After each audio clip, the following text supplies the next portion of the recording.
85 साल की बूढ़ी माँ की यह कहानी।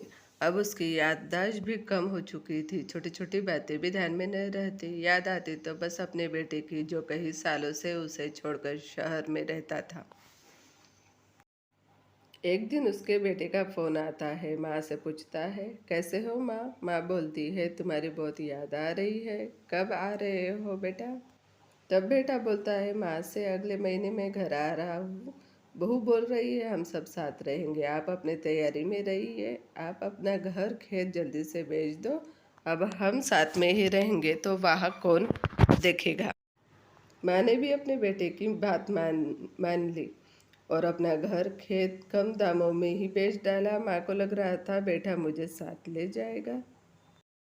बेटा गांव में आता आता है माँ को लेने। माँ बहुत खुश हो जाती है।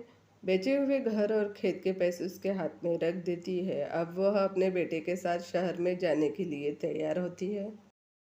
अब माँ बेटा दोनों शहर जाने के लिए बस्तान आते हैं। बेटा माँ से कहता है कि मैं टिकट लेके आता हूँ और वहाँ से दूसरी बस पकड़कर बेटा शहर चला जाता है। माँ को लगता है कि कुछ काम से फंस गया होगा। अब शाम हो जाती है, सब लोग चले गए थे।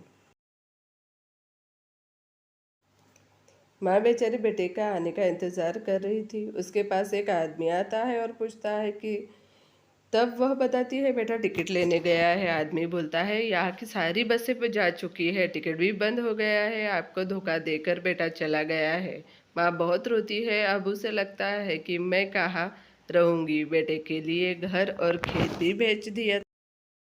माँ अपने घर आई, लेकिन अब उसका घर बेच चुका था। बेचारी की घर मालिक को दया आ गई। अपने ही घर में किराए से रहने लगी। अब पेंशन आती तो उस पर ही घर चलाती थी। बेटा पैसे लेकर शहर में बीवी बच्चों के साथ खुश था। दोस्तों, आज मेरी आंखों में पानी आ गया। माता कभी कुमाता नहीं हो सकती। हाथ जोड़कर आपसे विनती करता हूँ, आप अपने माँ से ऐसा कभी मत करना।